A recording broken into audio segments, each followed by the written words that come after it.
Hey Naomi. So it's 2 years since you won the title here. Does it feel like a lifetime ago? Um, it feels like a year and a half. I kind of cut last year in half. So yeah, I don't know. Last year felt kind of surreal, but I'm not sure if it entirely counts as 2 years yet.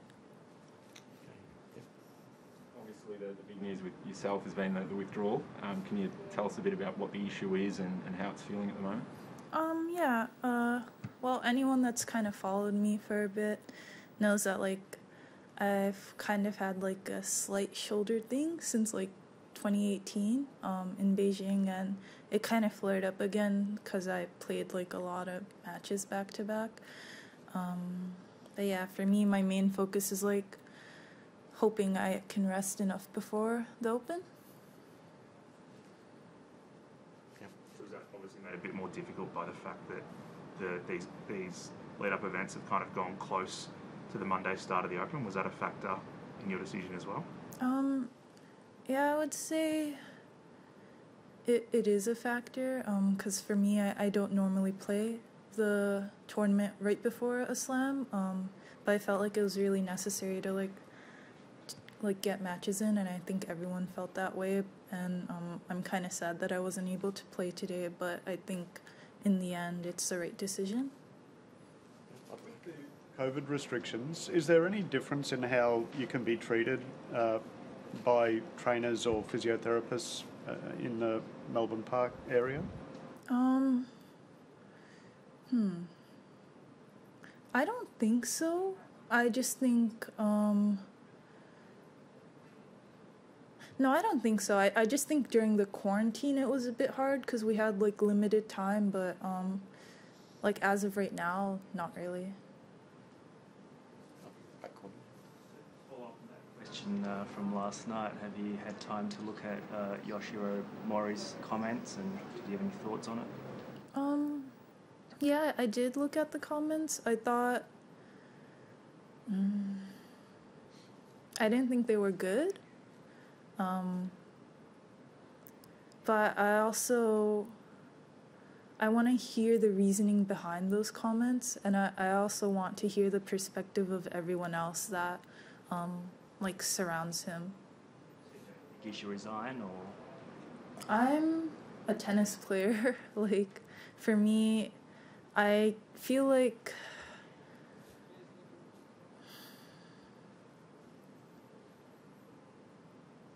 wow, what an interesting, like, subject matter to be thrown. Do I think he should resign?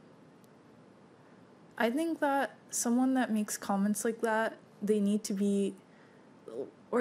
have more knowledge on the thing that they're talking about. So I feel like that was a really ignorant statement to make. But I'm not sure if it was a statement he made during the press conference, or if it's a quote that was taken while he was having a private conversation. I didn't read fully into that. So I'm not sure if it's a situation where someone should demand that he resigns, or if it's something that people need to make him understand that what he said wasn't right. Well, Craig. Naomi, obviously we're in a completely different situation with this Australian Open, with the pandemic.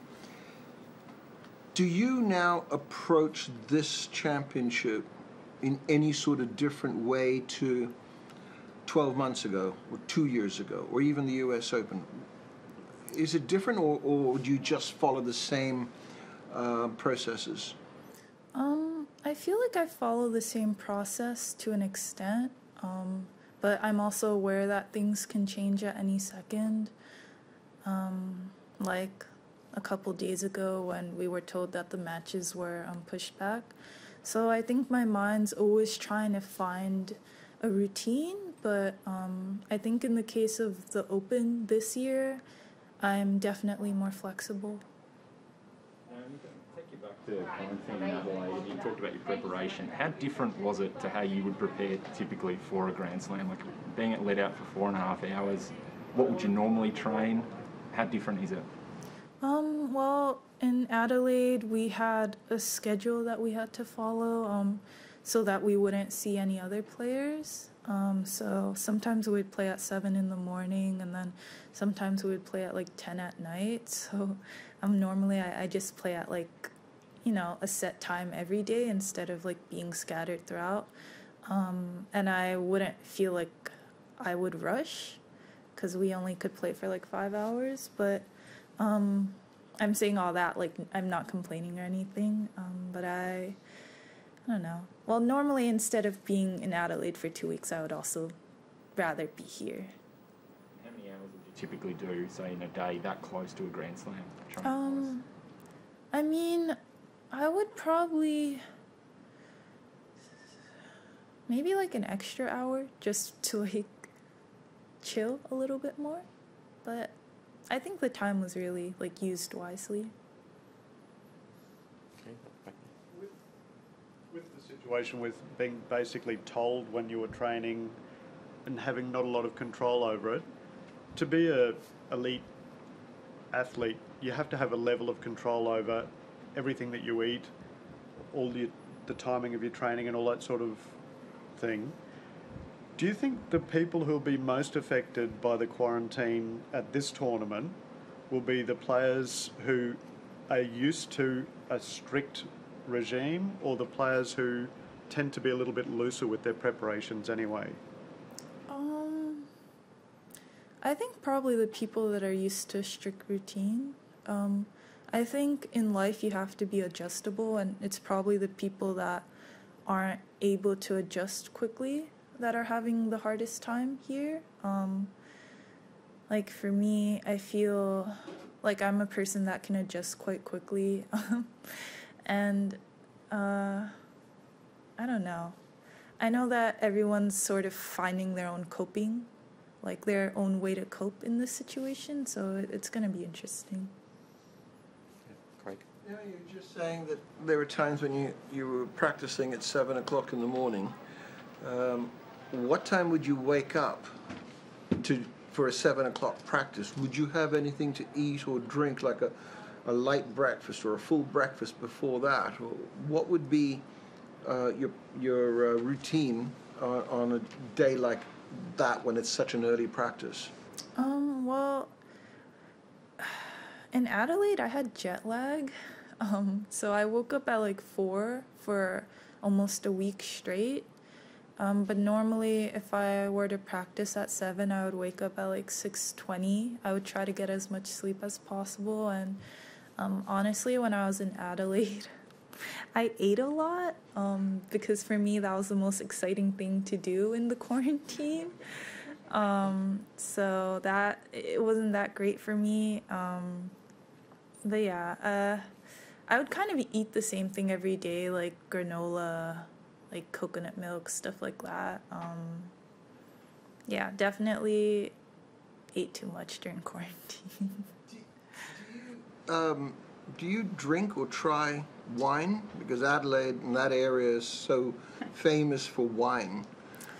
So I don't like to drink or anything a lot, because as a kid someone told me like something like it's ruining your body or your liver, and I just want to give myself an advantage for as long as I can. But my coach, I was given wine and I just gave it to my coach, so maybe he'll tell you if it was good or not.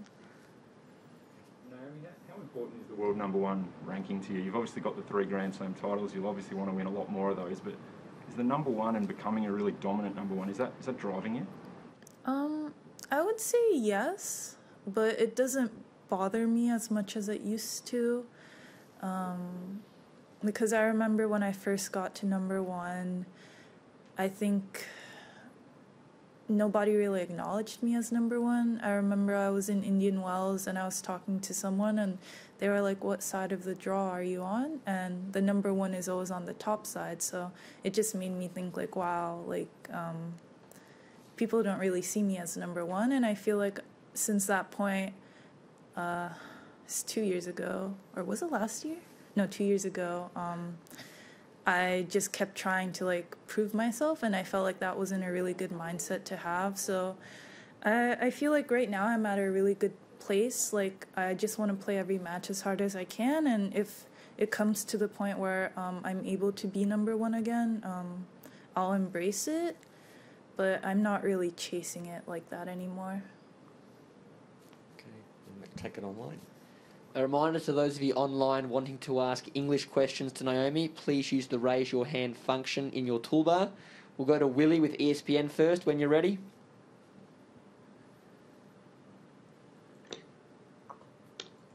Hi, Naomi. Hi. I was looking at the Lakers garb that you're wearing, and I thought I'd ask you what you think you've learned from the Lakers example and LeBron James in particular, as you've seen what they've done during the pandemic in the championship season and since. Yeah, I thought it was really nice to watch. I thought, just them being able to overcome adversity like that is something that I feel like is a really good value. And for me, it's always interesting to see what LeBron does, because I feel like he's such a big figure in the way that any little thing he says or does can be stretched in a positive way or a negative way. And I think looking at that while I was in New York and after I won the US Open was something that I really learned a lot from. What did you hear from LeBron after the statement you made with the attention that you drew to the Black Lives Matter movement when you were in New York? Well, I just received a lot of support from him. My agent knows people close to him, and he was sending me messages of things that he said, so I thought it was really nice. Okay, Courtney, next question, please.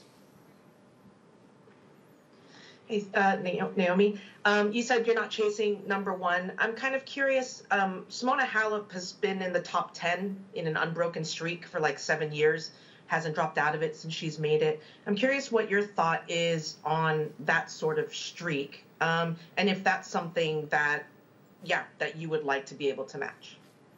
Yeah, definitely. I think that's something that's incredible. And for me, I feel like I want to have that sort of consistency. I think that, I don't know, my career, it's been kind of up and down a lot.